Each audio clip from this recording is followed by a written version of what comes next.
Hey, what's going on everyone? This is Bunny Muffin. Today we are going to cover the meta snapshot for patch 14.2. There are a bunch of changes this week because there are clearly some comps that are just much better than others. The first one is going to be Heartsteel Ezreal, also known as AD Flex. Very strong comp right now. Did a couple of videos on it earlier this week in case you missed that. But Heartsteel starts into some sort of duo carry is super powerful. After that we have his Punk Reroll, super consistent if you get the right starts for it, and then afterwards we have Katarina Reroll. So the rerolls kind of did a little bit of a swap.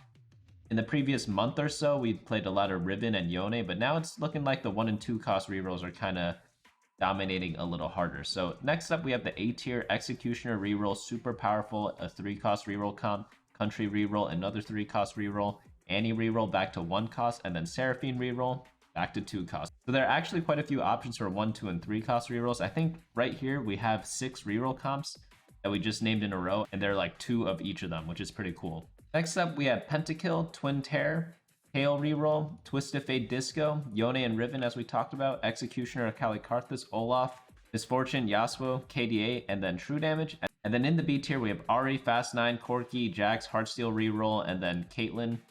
Caitlyn just doesn't really work as well as Ezreal right now, so that's just going to be where she's going to sit for a little bit. But let's go into how to play each and every one of these comps. So for Heartsteel Ezreal in particular, we have 2 great coaching games. I'll put like the thumbnail up here on the top right, but both those games really illustrate how to play this comp because it is a very flexible comp. There are a lot of different things that can kind of go into it. The base of the comp kind of looks something like this. You just have Big Shot and then like preferably Jazz, but obviously Lucian's pretty hard to get. You can play Bard in the meantime if you don't have Lucian. So you do like Set, and then you have like a Mosher plus a Bruiser, so that could be Zac and Poppy, but it could also be Alawi plus Yorick. And then if you do have the Yorick, you could throw in something like Thresh because they're both Guardian. But before you get there, you could just play Zac and Poppy, very solid frontline. And then you also need a secondary carry for this comp. Most of the time, it's going to be Zed. Zed's over here. Sometimes it could be something like Viego, especially if you have Yorick. Fitting in Viego is pretty easy, because what you can do is play something like... We'll get into that in a little bit, actually. First thing we have is the Zed version. Zed, you just want generic Bruiser items on him, or like frontline melee items, so Edge of Night, Bloodthirster, things like that, gonna work great on him. You could throw in damage items on him too, throw in IE, Giant Slayer, anything like that. Hextech Gunblade is also pretty solid as well. We have 7 units here to finish off the comp. In the early game, you could play Heartsteel, so you could add in like an Aphelios, or you could play more EDMs, and then you want to EDM your Zed because you don't want everyone kind of hopping around with the Zac ult. So you could play like a Lux if you're like looking for an 8th unit, but it really could be anything. It could be Heartsteel. I personally would probably play the Heartsteel, just agreed a little bit. But it could also be something like a Crowd Diver. Yone actually covers both of those, but you could even play Heartsteel earlier on. So before the Jazz stuff, you could drop Bard. Maybe you only have 1-star Poppy or something like that. Just play the 5 Heartsteel here with Cassante, plus the Aphelios, and kind of get those like free items, because this comp really shines when you have a ton of items. You have the 3 frontline melee items on Zed, 3 backline damage items on Ezreal, and then you want like an Even Shroud, maybe on Set or something like that, plus random tank items gonna do really well on your team. Let's go into the other version, which is going to be the one revolving around Viego. Obviously, Zed is going to be the best version, but if you do have Viego, you could do something like Yorick plus Kayle. Where's Kayle? She is over here. And then here you have like the 3 Edgelord, you have Pentakill. Viego's going to be holding like the same exact items as the, what's his name? The Zed, and another decent comp that you could kind of play around. But you have 3 Edgelord, 3 Pentakill, pretty solid all around. If you want another option as a melee carry, we could drop these people. You could add in an Akali, preferably true damage Akali. You could play stuff like where is she? Kiana, and then leave it like that. Or you could even like switch up the front line a little bit, play Echo, maybe play a Blitzcrank because you have Sentinels, and then kind of do it like that. So lots of different options there. Those are like 3 different options. Obviously, same items go on the Akali as they do on the other people. What is it like? Edge of Night, BT, Sterix, Gunblade, Infinity Edge, Giant Slayer. Even like a Runons isn't that bad. Tons of different options there. But let's go back into the other builds. You definitely want to fast 8 with this comp, and only play it if you have Heartsteel picking all game, or if you have a win streak start, because whenever you play fast 8, you want to be high health, because if not, oftentimes you just bleed out and die. But next comp up we have is Punk Reroll. So Punk Reroll, Pretty decent comp. It's mainly revolved around Jinx carry, but sometimes you switch to Twitch. They're both really good, so just go for whichever one you get more units of. So if you're starting the game and you have a Jinx headliner, go ahead and play her. She's going to serve you really well, but if you don't hit any more Jinxes and you hit a lot of Twitches, definitely switch over to the Twitch, because that's really going to spike your team a lot harder, because Jinx really falls off during stage 4. You want to hit her 3-star somewhere in early stage 3, but you also don't want to roll for it. You just want to do the punk rerolls. You don't want to have to spend extra gold to get the Jinx. So if you're not getting many copies of her, you might need to switch into a Twitch build. Luckily, they use a lot of the same items. All you have to do is take out Rapidfire and then add in maybe like more Executioners, such as 4 Executioners. We'll get into an Executioner build later, because that is a really interesting build too. But you want to do 1-cost reroll pattern for Jinx. Ideally, you're hitting her 3-star during stage 3. And then after you get her, you want to level up to level 6 and then get Pantheon and Twitch 3-star at level 6.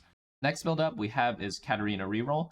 Katarina Reroll is really just a crowd diver build. You want Jeweled Gauntlet plus double-handed Justice. There's also a couple of other builds going around with this. I've seen Superfan Katarina do like semi-decently also, but I think the 6 crowd diver version is just a bit better because you could fit so much damage into the comp, but obviously you need Qiyana to get there. What you can do before you get there is drop the Qiyana, drop down to 4 Crowd Diver. It depends if you have her headliner or not. Obviously, you do want the Crowd Diver headliner, so if that's the case, you could drop like Yone or Zed. And then you just want to play Lilia. Where's the Kennen? Where's Kennen? Kennen's over here. And then I just realized I could probably type in Superfan here and all of them pop up. And then add in Nico. In case you guys want to make your own team comps, this is going to be on teamfight.lol. But essentially, when you play the Superfans, it gives Katarina an additional Hand of Justice so that you don't need 3 items for her, you only need 2. It's a nice little way to like get a little boost for your team. If you do get Country Katarina and you have a ton of Katarinas and you're like, whatever, I'll just play her as Country, you could add in a Tahm Kench and that gives you the Hecarim. Not the biggest buff, but it is still something to kind of boost up your team a little bit. And for this build, you want to do a 2-cost reroll build because she is going to be a 2-cost unit. But those are 2 different options for you to kind of tackle there. Next up we have is Executioners. This is probably one of my favorite comps. Executioners are so fun. I think Vex is such a cool unit. But really, you're just revolving around Vex, Amumu, and Samira. It's like the trio, trifecta, whatever you want to call it. And then Pantheon Twitch adds in Guardian, Punk, and Executioner. The Punk rerolls are so helpful for this build. It's really, really underrated. A lot of people run Thresh over Pantheon because they're like, hey, Thresh is a 4-cost unit, Pantheon's a 2-cost unit, Thresh has to be better, right? And in the late game, that is true. But before you get 3-star everything, I like running the Pantheon because I want to put Punk in, get a discounted reroll every single round, because the real power comes from Vex 3, does not come from Thresh 2. So, until you get Vex 3 or Samira 3, whoever your primary carry is, I like playing the Punks. After that, you want as many Executioners as possible. That way you could get to 6 Executioners, so you want to have Executioner Headliner. If you do not get Executioner Headliner, sometimes you just have to settle for like Emo Vex. It honestly isn't that bad. Getting like Emo Spatula is pretty good in this comp. Or you go for like Country Samira, then you go for a Country build. Speaking of Country, that's the next build we have right here. Lots of different options here too. Urgot is a little bit better. He's not like completely super OP or anything, but he definitely is good. Before you didn't really care about him. But now if you hit Urgot 3-star, he's actually really, really powerful. He beats a lot of teams. Some teams just are not equipped to kind of handle him. But if you do get Country Samira, you definitely want to try like a 5-country or even a 7-country build if you do get the Spatula. Very, very powerful stuff. Just build the Infinity Edge on her plus like 2 damage items. One thing to note is that, notice in the Executioner build for Samira, we do not have Infinity Edge on her, but in the Country one, we do. The reason why is because in the Executioner build, you get a ton of critical strike chance from the Executioner buff.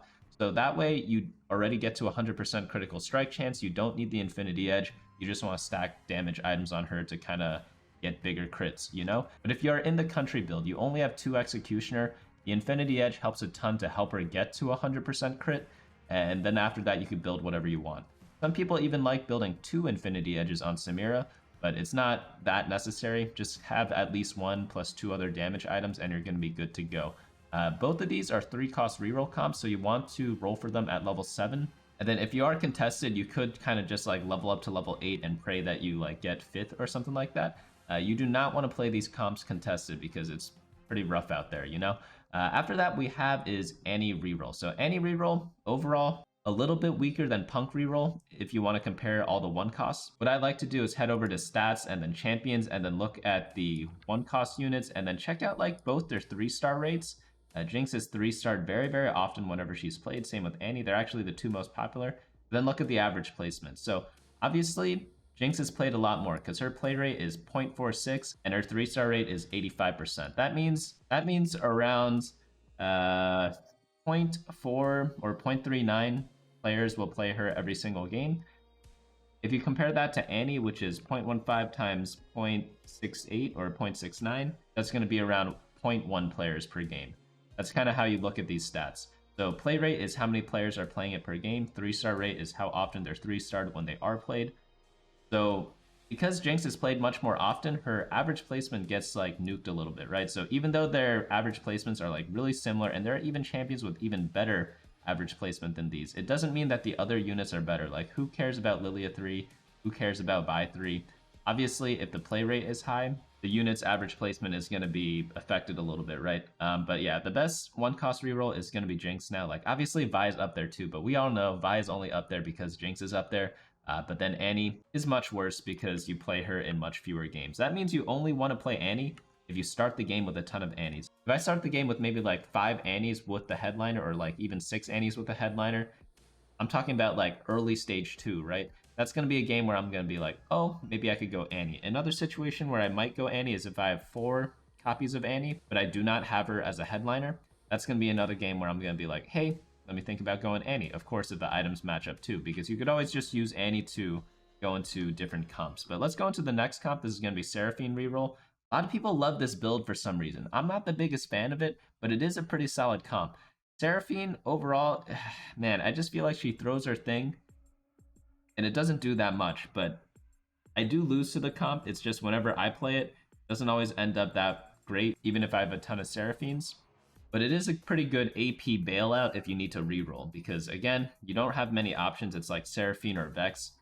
Jax doesn't really do much anymore, so you don't really want to play that as an AP bailout. So if you need to reroll, like let's say you have a lesser champion duplicator or something like that, and like you're kind of low health, then definitely try to go for this, you know? It's pretty much just like a KDA build, but you're using Seraphine carry instead of like Ahri plus Akali. So you could easily pivot into like a normal KDA build later on. You just have a Seraphine 3-star on your board, which of course gives you much more power.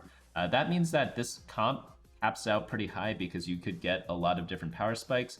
You could get the Seraphine 3 power spike, you could get like the Ahri 2, Akali 2 power spike, and then you could even drop in Sonas plus other legendaries in the late game. So overall, this comp does kind of like scale throughout the game. You have a lot of different units that kind of help you out. But obviously, only go for this if you start the game with a ton of Seraphines. Next up, we have is Pentakill. Pentakill is really good because Viego's really good. When people think of Pentakill, they're like, oh, Karthus Viego duo carry. It's mainly just Viego doing most of the work. Karthus works more in like executioner builds. But obviously, it depends on who you have 2-starred. So luckily, in this build, you have a lot of different options. You have Akali, Viego, and Karthus. So if you have a Viego 1, of course, you could do like a executioner duo carry with Akali plus Karthus.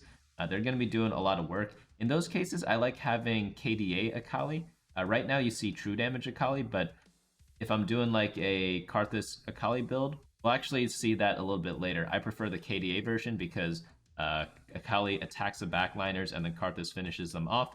But in the Pentakill build, because Viego's your focus, you want true damage Akali instead. So that's kind of the differences between the two. But generic melee items on Viego, his only like unique item is red buff. He likes red buff a lot because he AoEs people. And then for Karthus, just stack AP on him, stack some Shojins. Shojin's really good because every time he casts, he gets more AP. So I'd say like probably Shojin's his best item there. But moving on into the next comp, we have his Twin Terror. It dropped down a little bit. It's not as dominant, but it's still extremely, extremely good. I would still auto-take this augment. Let's check the stats on it. We could go to stats and then augments. Then here, let's take a look at the best ones. Twin Terror is still completely amazing. Holy cow, it's got a 4.08 average. The gold one's got a 4.17. So there's still like some of the best augments in terms of like average placements at 2-1. And then average placement overall, like they're still pretty up there. Like Twin Terror Golden is over here. Twin Terror Prismatic is over there. So both still very, very good auto takes. It's just not like Giga OP anymore. But same build, you just want to do like Vex plus Twitch, and then like, but same build, you just want to do Vex, Twitch, Amumu, Pantheon. You get Emo, you get Executioner, and then when you level up, you want to add in like other synergies. So it depends on which headliner you get. So if you have like Vex headliner and you have Emo, go for Emo. If you have Executioner, go Executioner. Add in like an Akali or a Karthus. Twitch Executioner, same thing. Twitch with Punk, add in like a Vi or something like that for 4 Punk. Or you can take out Pantheon, drop in a Thresh instead. Tons of different options there, but overall, very good comp. And then you want to do a 2-cost or 3-cost reroll depending on who you're going for. Some games, like, I mainly would focus more on Twitch, but there are some games where you get a ton of Vexes or you're like not hitting any Twitches and then you have to go Vex. So just keep that in mind there. But next build up we have is Kayle Reroll, a 2-cost reroll build. Both Pentakill and Edgelord headliners work for Kayle. I feel like that's kind of unique compared to other comps out there. Pentakill might be like slightly better, but normally when you compare reroll comps and their headliners, one is just like hands down clearly better than the other. But the one special thing about this build is that you run Pentakill plus Superfan. So one thing to note, Superfan gives Kayle a Rage Blade. Rage Blade is a really good item on her. You definitely want to build that. You could even build multiple Rage Blades. You don't have to do like the build you see here. I've even seen people go like triple Rage Blade. Like you could just build whatever on her because the Superfan items already give her a Rage Blade. After that, you want to focus on Viego items. So same build as before, like red buff. So it takes up a lot of bows, like with the red buff. So that's why it's hard to get like multiple Rage Blades. But Titan's Resolve and Bloodthirster are very solid on Viego. And then just generic tank items on Mordekaiser. And then leftover items on Yorick. That's kind of how you play this build. You just run 3 Edgelord, 5 Pentakill. Nothing too complicated there. It's really just a Pentakill build, except you're going behind Kayle instead of behind Viego and Karthus. By the way, if you all wanted to check out the entire like how to play sections or like the entire item recommendations, head on over to the website bunnymuffins.lol/meta where we update this every single week. We have been doing this like the longest out of all the players out there, and yeah, pretty cool stuff. And you might as well subscribe to the YouTube channel already if you have not.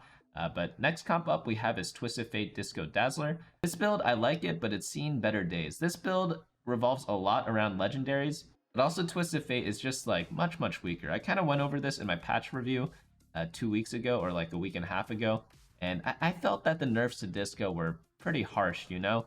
It was a pretty strong comp before, but right now, if I have to compare it to other 4-cost comps, so let's go all the way up to the top. We have Ezreal comps, we have Pentakill comps, Twisted Fate comps. Like the other ones are just a little better. I know it's still in the top 3 of 4-cost comps because there's only like Pentakill and Heartsteel ahead of it, but it is much weaker than the other 2, I would say. And right now there is a lot more reroll, so that's another thing to consider. So even though it's like the 3rd best 4-cost comp, doesn't mean it's all that good, because it definitely does have a drop off. But essentially you just want to duo carry Twisted Fate plus Ziggs, and then add in other legendaries such as Alawi and Sona to round out your team. And then like in the level 8 roll down, Blitzcrank 2 plus Twisted Fate 2 are so key to your team. If you don't get that, like the game's not going to go very well. So make sure you have like a ton of gold when you play this, or you have a lot of life so that you could kind of bleed out slowly. Next comp up we have is Yone Reroll. I personally still love this comp a bunch. Same with Yone and Riven. I just love their playstyle because you could just lose streak, stabilize your board at around stage 3-2 or 3-5, hit Yone or Riven Chosen, you build the same items for them pretty much, and then just like hard force it from there. I love doing that, and like normally you hit. You of course have to be uncontested, but they just stabilize so hard in stage 3 and stage 4 that like a lot of the other comps, they're like still rolling for their comp. They don't like hit it fully, but at 2-star Yone, 2-star Viego at those stages, they do a lot of work. And then obviously once you get them 3-star, somewhere around like late stage 4, maybe early stage 5, they absolutely demolish everything. So that's what I really like about these comps, but they are pretty augment dependent. You want like a lot of combat augments on them because they'll be buffing up the main carries. You really only care about Yone and Riven whenever you're playing these 2 comps. Like obviously secondary carries, Viego or Zed, gonna be the options there, but they don't matter that much. You're just trying to get like a 3-star carry, and they pretty much 1v9. So like if we look at some of the augments here, like Jeweled Lotus, very solid because it adds a ton of damage. Harmesis, very good. Last Stand, very good. Gargantuan really buffs up like 1 unit. Last Stand, Vampirism, anything that gives healing, really good for these champions. And notice how a lot of these augments, You can see more over here, actually. They're not really item augments unless they're like very specific, such as Gargantuan. You don't want like big grab bag for something whenever you're playing this, or maybe like buried treasures. Like, yeah, they're still good augments, but they're not like ideal for this comp. You'd rather have like a Jeweled Lotus or a Harm Assist if you're like hard forcing, because you don't need to build many items. You just need 4 items when you play these comps. 3 items on Riven, 3 items on Yone, and then an Even Shroud. The rest of the items like kind of don't matter. So you just want to get other stat boosts that are not items. So that's one thing to keep in mind when you're playing these 2 comps. Next one we have up is Executioner Akali Karthus. So this is what I'm talking about. Karthus carry with Akali, but you want to do KDA. That way, again, she jumps to the back, attacks people, and then Karthus kills them. You could also run Superfan with this, so there are a lot of different options. You could do like Superfan on either Akali or Karthus, or you could play the Superfan version with Viego. It's really whoever you hit. It's a pretty flexible comp in my opinion, because you could pivot between this comp and the Pentakill comp. But you could also run like a lot of random crap as well. So like definitely not for the faint of heart. If you're like someone who likes a hard force, if you like to hard force, just play one of the reroll comps. But if you want to play forecast, you have to like flex a bit between the different builds. And like we've covered a bunch of them already. If we go to the top again, like Executioner Akali Karthus overlap with like Pentakill, and also overlaps with like Akali Ahri. And then some of these even overlap a little bit with Heartsteel Ezreal, because Z items are kind of the same as Viego and Akali.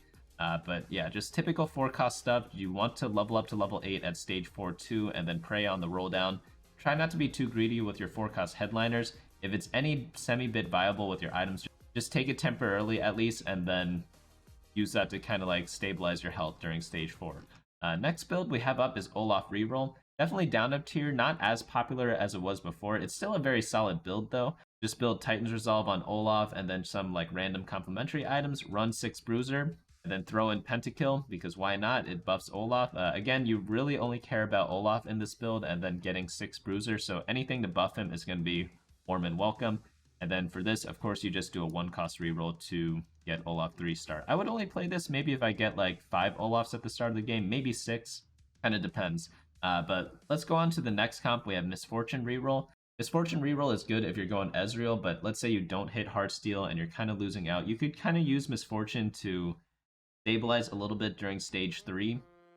And then if you get a lot more copies of her, just like commit to the reroll. She uses some of the same items as Ezreal, which is just generic backline AD carry items.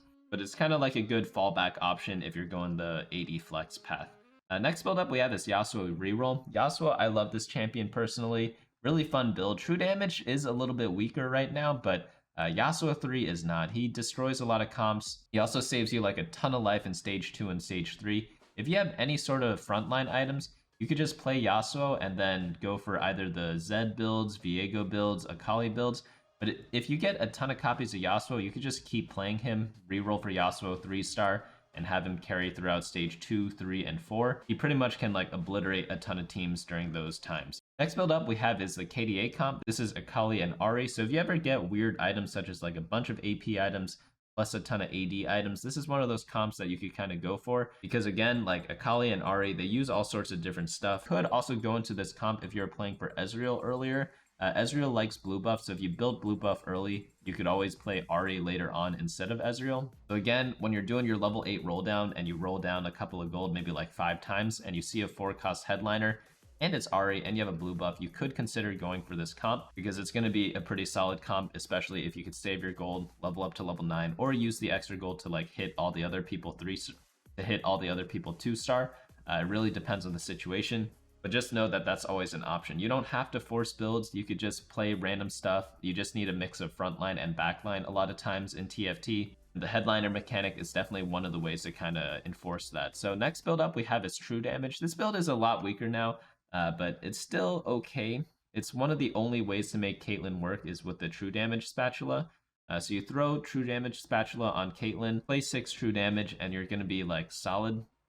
I wouldn't say you're gonna like win a ton of games, but it's still pretty good. I've noticed that a lot of people don't go for spatula on carousels for some reason. I think the spatula is incredible, by the way, at least for the comps that I like to play. And again, True Damage is one of those comps. And again, True Damage is one of those comps that could take advantage of the spatula. If I were talking about like what spatula items are my favorite, gotta be like probably the Pentakill one's gonna be the most consistent because that's like a 4-cost comp. If you're ever playing Executioner Reroll, Punk Reroll, or like Twin Terror builds, I like it a lot for getting 6 Punk or like 4 or 6 Emo. Really solid there. Obviously, it's useful in Country also. So you have a bunch of different options with the spatula. I'd say the one that's most commonly built, probably going to be the Pentakill one. Actually, we could double check that with the data. So we go to Stats, Items, and then we click on like Play Rate. So we could sort this by emblems too. So we could just hover that, click emblems. Yeah, Pentakill is by far the most popular. 0.72 versus everything else, it's like 0.4 or below. So obviously, Pentakill is really popular. Oh, 8-bit is incredible in a Riven build. Viego with 8-bit emblem just completely obliterates teams if you get to 6 8-bit. So if anyone's ever had that, they know what I'm talking about. It's extremely, extremely good. In the B tier, don't really want to play these. Ahri Sentinel, Fast 9, Jax, yeah, poor Jax, man. He really needs to come back somehow. Corki, no thanks, no thanks. Yeah, no thanks to the B tiers right now. Maybe we should move them to C tier, but like, honestly, like you could still, there are some times where you could still play them. C tier is normally reserved for like never play, but there are going to be some situations where you could whip these out. It's going to be something like once every maybe like 30 games, 50 games. I don't know how many games you all play in a patch. Let me know down in the comments below, actually. I'm kind of curious. There are some patches where I play maybe like 50 games, but there are also some patches where I play only like 10 games. It really depends on like the day. I guess some patches, maybe I play like 100. I think there's one patch that said I played like 100 games. I think it was like the second patch or something like that. Point is, like, there are only so many games you play in a patch, and you kind of have to decide whether going for a C tier comp or a B tier comp is really worth it. But just to sum up, Ezreal probably going to be the most popular path right now. If you ever get like Jinx chosen early, it's good to go for like Punk or use it to get into an Ezreal build later on because she could item hold for Ezreal. There are a bunch of other AD item holders as well. I think Yasuo is probably the best one. Corki can do some damage also. Corki can do some damage as well. Reroll, probably going to be the go-to if you're not going Ezreal because like after Ezreal, there are like 6 reroll comps, all of them very, very solid. But obviously don't hard force them from the beginning of the game. Only go for them if you have like a bunch of champions for that comp already. If not, just like play strongest board, see what's going to happen. Decide whether you need to like stabilize on like 4-1 or 4-2 at level 8 and then roll down for like the 4 cost comps.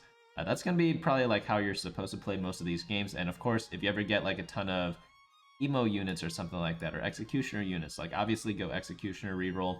You could kind of say that about any comp, like, well, only go for comps where you get the champions for them, you know? I know it's easier said than done. That's like kind of like the art of TFT or whatever, but if you try to do it, you'll get better and better at it.